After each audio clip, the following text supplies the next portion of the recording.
Now that we've looked at the lives and careers of two people from the world of business, we're going to move to the world of public service, where our exemplars are Eric Greitens and Michelle Obama, one Republican, one Democrat. Eric Greitens is a fine illustration of all 18 of the skills that we've been studying, and which you're going to know well by the time this course is done.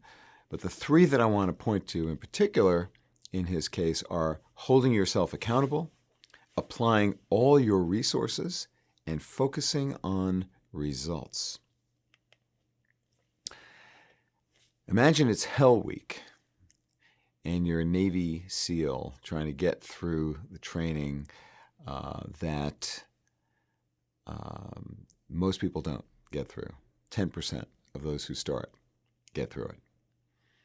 So it's 2001, and Eric Greitens is going through Hell Week. And he's leading his team through painful exercises in the SEALs training facility. He finds a way to get his team to be singing and shouting with joy as they are going through excruciating exercises that are designed to test them. And his ability to do that and to get through painful experiences, to find joy, to find fun, to find meaning through adversity is an important aspect of who Eric Greitens is and what he's all about. He founded in 2007 an organization called The Mission Continues, which is an organization that finds opportunities for wounded veterans to continue to serve the mission of making the world better and safer back home. And in 2016, he was elected governor of the state of Missouri. This idea of service getting you through the hardest moments in life, how service is a healing experience, has really defined his adult life. But let me back up a little and take you to his roots. He was raised in St. Louis, Missouri. And when he was young, he would read stories.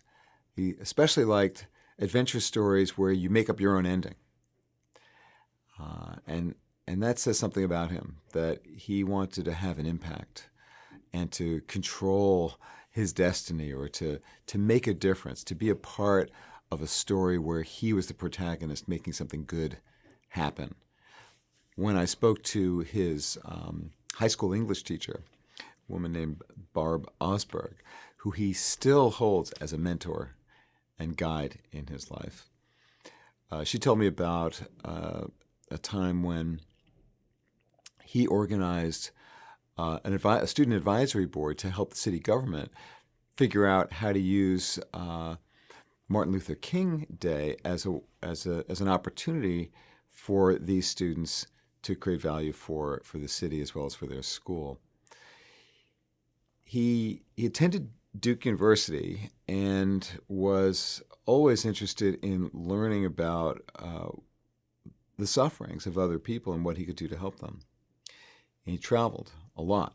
He went to China and met with people who were involved in the resistance demonstrated in 1989 at Tiananmen Square.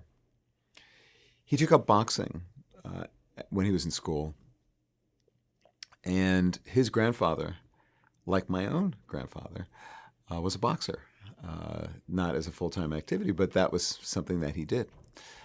And he was inspired by his grandfather's stories about boxing, and so he thought, oh, that's something I could learn how to do. And so he took up boxing. He went to a side of town at Duke University that most of the students didn't go to, and found mentors there who were going to help him to learn. even though he knew nothing about how to box. And he learned a lot from the people that he was able to enlist as mentors, especially about the value of preparation, to make yourself strong, to be fit, to perform, and to invest with significance the idea and the rituals of preparation. He visited Croatia and worked with an organization that helped children in exile. He learned from his parents, especially on his mother's side, the importance of the phrase "never again" was an important part of his youth in the 70s, which is a phrase that Jewish people used and continue to describe their remembrance of the legacy of the Holocaust, and to be vigilant to ensure that such a tragedy on such a great scale, on any scale, should never happen again. Never again. That was another part of his rising consciousness as a young person. He went to Bosnia, and on a train from Zagreb to Vienna, on a humanitarian mission that he was on, he spoke to a woman who said to him, it's great that you're providing humanitarian relief, but what we really need are people to protect us from harm. And he kept hearing this wherever he went.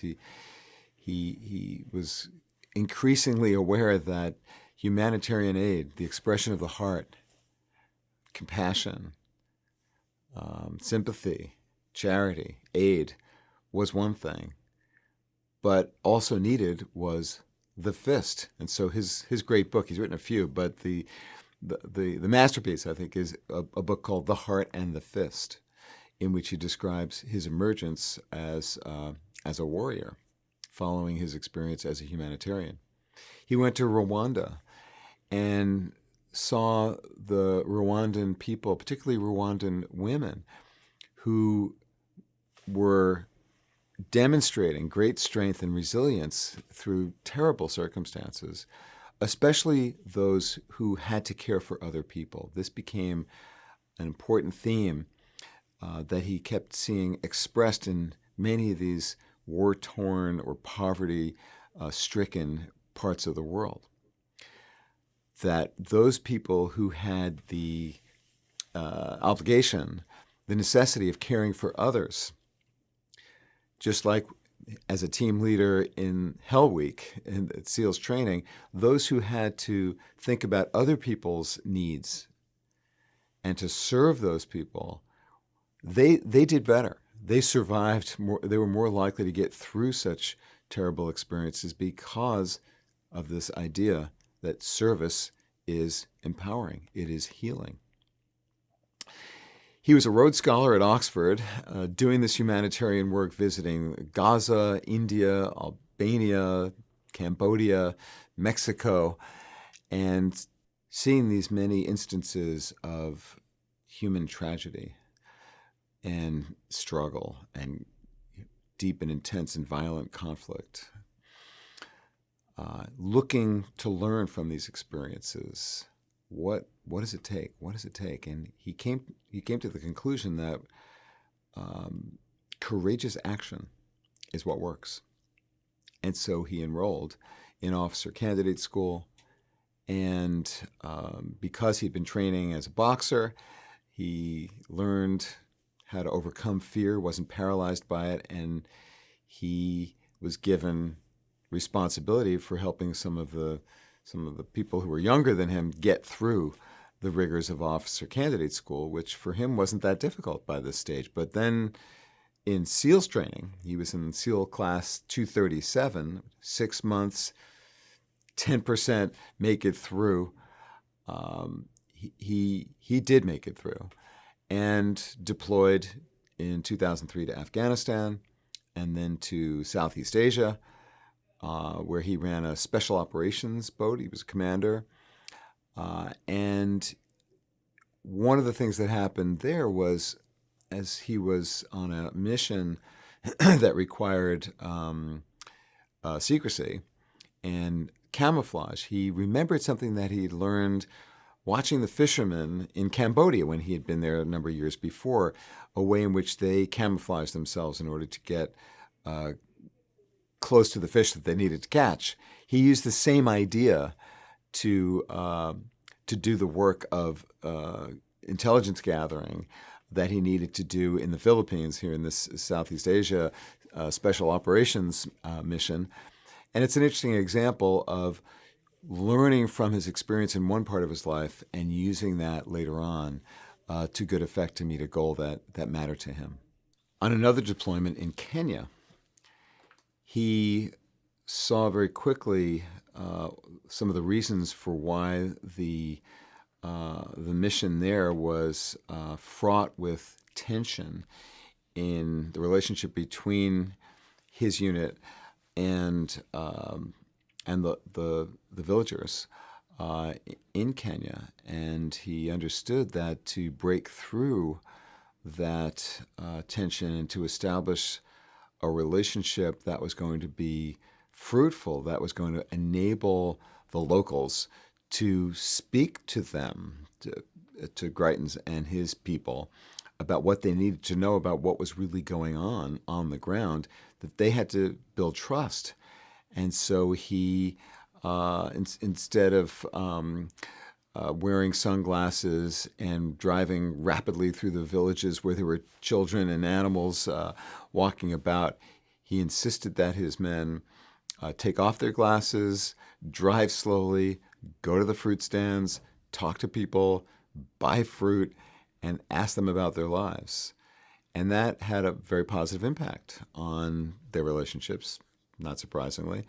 And they were more effective in getting information that they needed to perform their mission.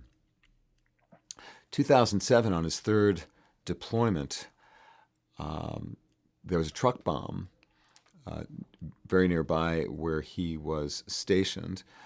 This was just a few days before he ultimately left. And one of his comrades, Travis Mannion, as they were responding to the bomb, said, "I got your back, sir," which is the expression that is often used to describe how people in the military are conveying to each other, "I'm covering you." He gets home a few days later, an unemployed sailor is how he described himself to me. And a month after that, he found out that Travis Mannion had died, which was a great loss for Geitens. And he was kind of aimless at that time. What Barb Osberg described to me as barrenness of omission. He didn't know what to do. Well, he was visiting some of his compatriots in a veterans hospital. What he found there was a desire to continue to serve, that people who were disabled, beyond the capacity to return to battle, still had the desire to do something, to serve. And that's when the idea of the Mission Continues was born. Let's figure out a way for these disabled veterans to do something back home. And that's the core idea. Let's give these people a chance to be of service, to create value, and thereby to feel better about themselves, because many, of course, are suffering from all kinds of terrible after effects of having been in battle, not just physical, but also psychological. That idea was a powerful one, and it grew. So finding fellowships for wounded veterans to serve here at home is the purpose of the Mission Continues. And since 2007, it has grown. There are many, many, many people who have been fellows and who are now involved in helping to further cultivate the Mission Continues. He's since handed it off, and last year ran for governor of the state of Missouri and won that election. So he is serving now as governor.